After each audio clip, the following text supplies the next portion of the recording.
Tudo bem, pessoas? Hoje vamos falar de O Elixir, filme de zumbi indonésio dirigido pelo Kimmel Stamboel, que chegou ao catálogo da Netflix nessa expansão do estúdio de cada vez mais trazer produções de diferentes países.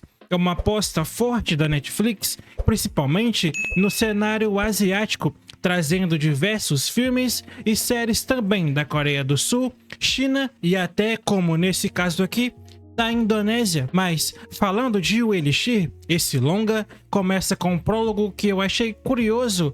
Nós vamos ter uma festa aparentemente normal, onde alguns personagens vão ser brevemente apresentados, até que uma situação de ataque zumbi bem brutal acontece, sem explicação alguma. E aí depois disso, o filme vai voltar 5 horas no tempo para mostrar pra gente o que tá acontecendo até chegar naquele ponto específico. E até aqui tudo certo, o filme tava indo bem até, só que vai começar os problemas, porque nós vamos até uma vila rural da Indonésia, onde uma família é apresentada e eles são donos de um negócio famoso de remédios herbais e estão passando por um momento de discussão de herança.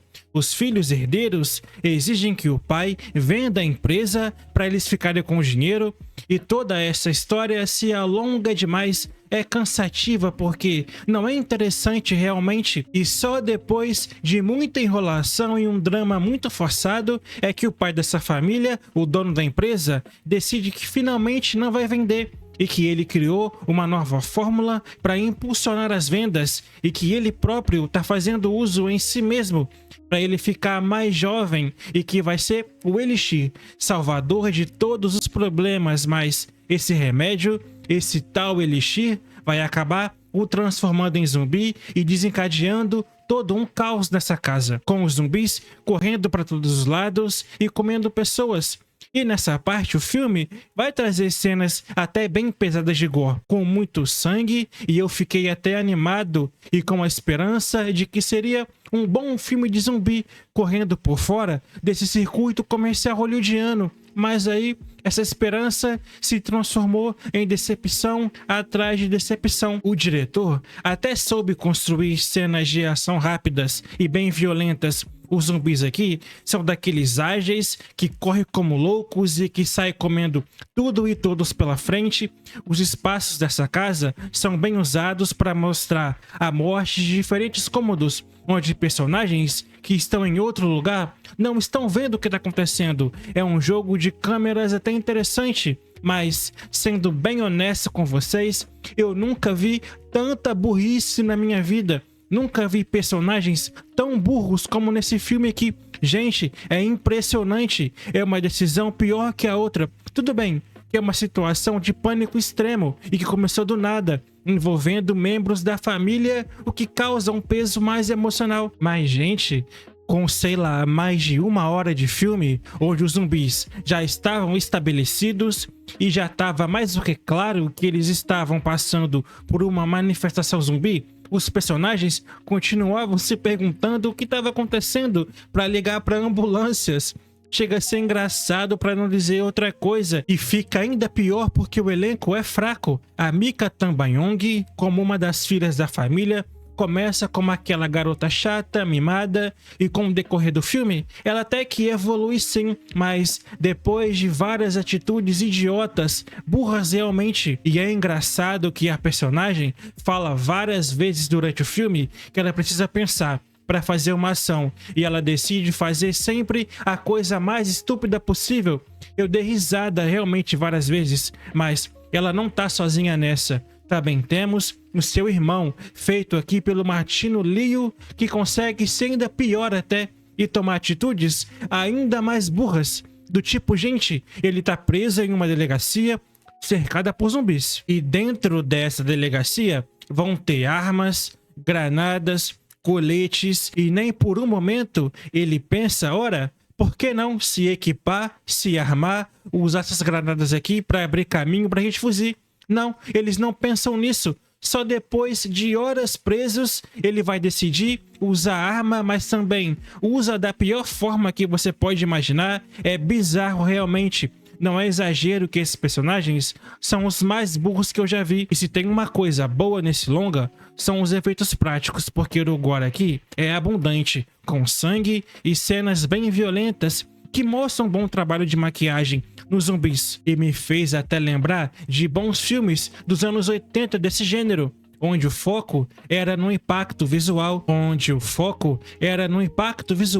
e mostrar mortes chocantes. E o design de produção também caprichou nos detalhes de decomposição e as cenas de mutilação que vão fazer os fãs de gore aplaudirem nesse ponto, nada a reclamar. São elementos que todos os bons filmes de zumbi trazem. E o áudio também é bem competente aqui, com os grunhidos de zumbis que passam a sensação de perigo, e os sons ambientes criam até uma imersão junto com a música, que usa de uma percussão indonésia com canções locais, o que dá um ar mais único. E o Elixir vai tentar abordar questões como o perigo da inovação médica sem ter uma ética de trabalho, criticando como a busca pelo poder e pela juventude pode levar a um desastre. Essa família disfuncional serve de metáfora para a sociedade, unindo-se só no momento de crise. Vão ter subtextos sobre tradição versus modernidade, com as ervas ancestrais virando arma contra um progresso mal feito, e tem uma tentativa válida de inserir o horror zumbi nesse contexto cultural indonésio, mas o roteiro não aprofunda o suficiente, deixando temas superficiais e os personagens bem estúpidos. Comparado com outros longas de zumbi, o Elixir é mais contido no orçamento, mas, pelo menos, compensa com a autenticidade local. Ele tenta equilibrar a ação e drama, se posicionando como um filme B, divertido até para quem gosta do gênero e que não tem muitas expectativas. O diretor vai buscar trazer influências de zumbis asiáticos, mas aqui o foco nessa família de pessoas burras dilui muito o peso da trama. E o filme tem as suas 2 horas, o que é um erro para esse tipo de filme, porque ele poderia ser bem mais direto.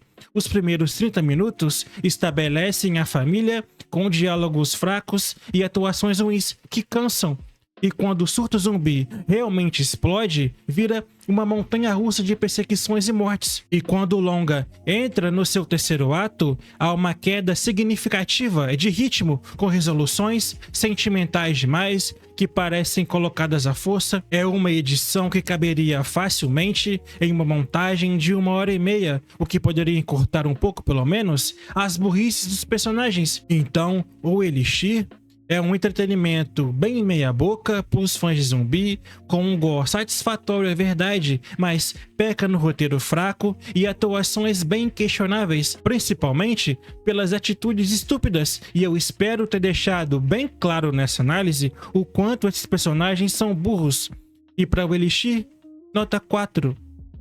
Eu esperava mais, gente, esperava mesmo, principalmente vindo do cinema asiático, que geralmente traz ótimos filmes de zumbi, mas esse daqui vai ficar pelo caminho com certeza. Talvez ele ganhe alguma repercussão por estar na Netflix, que geralmente impulsiona esse tipo de conteúdo, então eu quero ver como vai ser a recepção do público. Inclusive você, me conta aí, deixa aqui nos comentários se você gostou do filme, porque eu tô muito curioso para saber.